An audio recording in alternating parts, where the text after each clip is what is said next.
रेहाना और रवि की शादी के वक्त रवि के पास कुछ नहीं था। रेहाना, तुमने मुझसे शादी करके एहसान किया है। मुझसे ज्यादा तो तुम कमाती हो। अरे तो क्या हुआ, एक दिन आएगा रवि कि तुम खूब पैसा कमाओगे। मुझे तुम पर पूरा विश्वास है।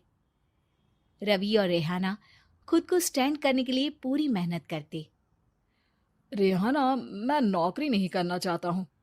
तो कोई बात नहीं, मैं नौकरी करके घर चलाती हूँ, तुम बिजनेस सेट करने की कोशिश करो।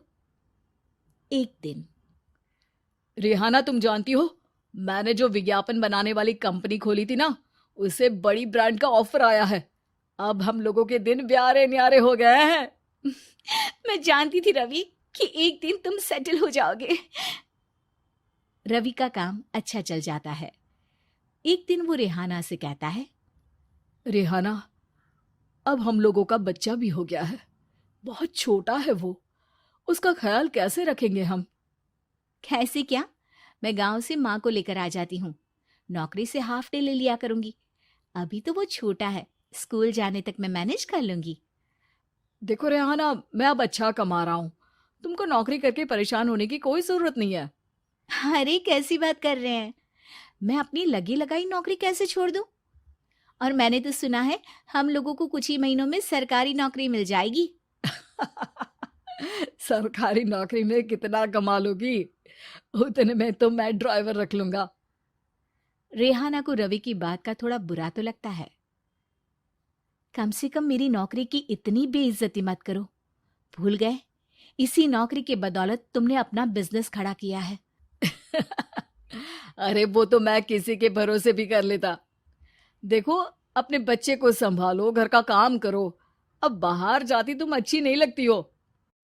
रेहाना रवि के कहने पर नौकरी तो छोड़ देती है, लेकिन अब बड़े से घर में उसकी कीमत किसी नौकर से कम नहीं होती। एक दिन रवि का दोस्त आता है। भाभी, हम लोग तो आपको तब से जानते हैं जब से आप लोग शादी होकर इस शहर में आए थे। आपकी बदौलत ही सारा बिजनेस खड़ा हुआ है। ये किस्मत तो आप ही की है भाभी। हाँ हाँ भाई, हमारी मेहनत तो कुछ है ही नहीं। अरे होगी, लेकिन भाभी की किस्मत के आगे कुछ नहीं। दोस्त वहां से चला जाता है, लेकिन रवि का गुस्सा सातवें आसमान में होता है। देखा कैसे बोल रहा था? अरे बिल्कुल अच्छा आदमी नहीं है ये। कैसी बात कर रहे हैं आप? प्रशांत भैया तो बहुत अच्छे इंसान है रवि। कैसे उन्होंने हमारे मुश्किल वक्त में हमारा साथ दिया था। अरे था पैसा तो साथ दिया, नहीं तो कौन पूछता है? रवि का व्यवहार पैसा आते ही अलग हो गया। वो बंदे को बंदा नहीं समझता। घमंड से घिरे रवि ने तो एक दिन हद ही कर दी। रेहाना, मैं अब तुम्हारे साथ नहीं रह सकता हूँ। क्या क्या बकवास कर रहे हो रवि? क्या कहना चाहते हो? और क्यों नहीं रह सकते तुम मेरे साथ? देखो, मुझे कोई और पसंद है, और उसने साथ रहने पर बस यही शर्त रखी है कि मुझे तुम्हें तलाक देना होगा।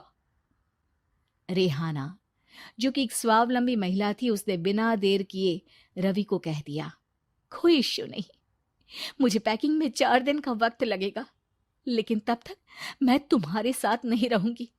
4 दिन के लिए तुम कहीं और शिफ्ट हो जाओ, मैं घर से निकलूंगी तो बता दूंगी। रवि घर छोड़कर चला जाता है। रेहाना को दुख होता है, वो रोती है, लेकिन व्यवहार से स्ट्रांग रेहाना को पति के वापस आने का और उसे सबक सिखाने का पूरा भरोसा था। फिर एक दिन, अरे शुशिका, कब शादी करोगे तुम मुझसे? यार मैंने तो सोचा था तुम शादी से पहले मुझे विदेश लेकर जाओगे, महंगी कार दिलाओगे। अरे सब दिला दूंगा, लेकिन पहले मुझसे शादी तो कर लो। हाँ हाँ, क्यों नहीं। मैं कुछ दिनों के लिए अपने मम्मी पापा के पास जा रही हूँ और लोगों से अपनी शादी की बात करूंगी।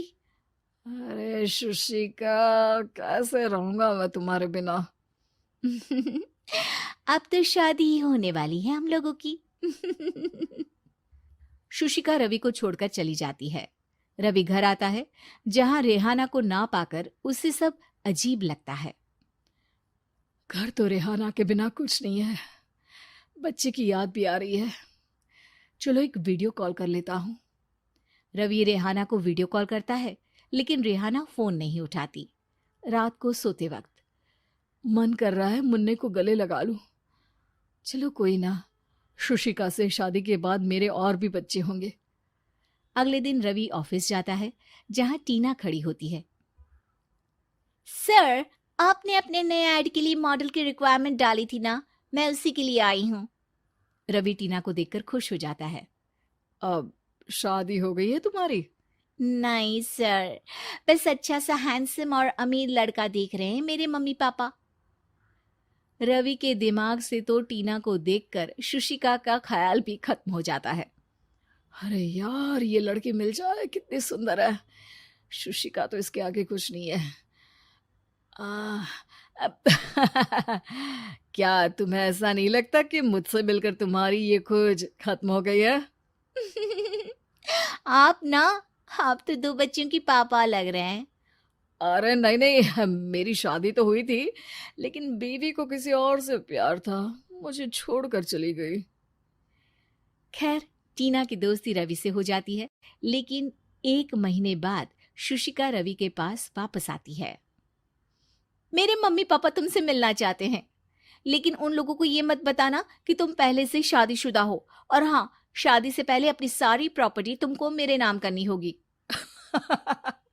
अरे पागल, अब मैं तुमसे शादी ही नहीं करना चाहता। भला ऐसी लालची औरत से कौन शादी करेगा? तभी वहां टीना आ जाती है। रवि, ये पागल सी औरत कौन है?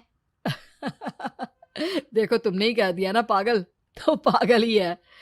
पता नहीं कौन है, कह रही है शादी कर लो, लेकिन शादी से पहले अपनी सारी प्रॉपर्टी मेरे नाम कर दो। बोल तो सही रही है। वैसे तुम जानती हो, मेरी एक सहेली है, उसके पति ने उसे पैसा आते ही छोड़ दिया, जबकि उसको खड़ा करने वाली ही मेरी सहेली थी। और मुझे भी भरोसा नहीं है। अगर मैं भी तुमसे शादी करूंगी तो तभी जब तुम मेरे नाम अपनी सारी प्रॉपर्टी कर दोगे। अरे हाँ हाँ, क्यों नहीं, बिल्कुल कर दूंगा। रवि और टीना की शादी की तारीख तय हो जाती है।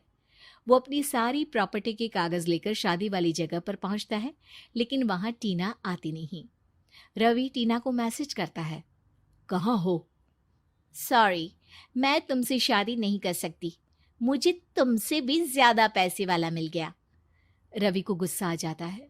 वो गुस्से से सारा डेकोरेशन तोड़ रहा होता है कि वहां रेहाना आ जाती है।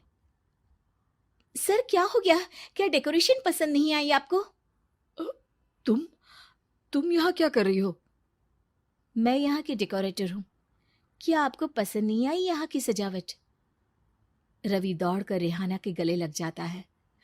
मुझे माफ कर दो रेहाना। रवि रेहाना के गले लग जाता है और रेहाना टीना को थैंक्स का मैसेज करती है।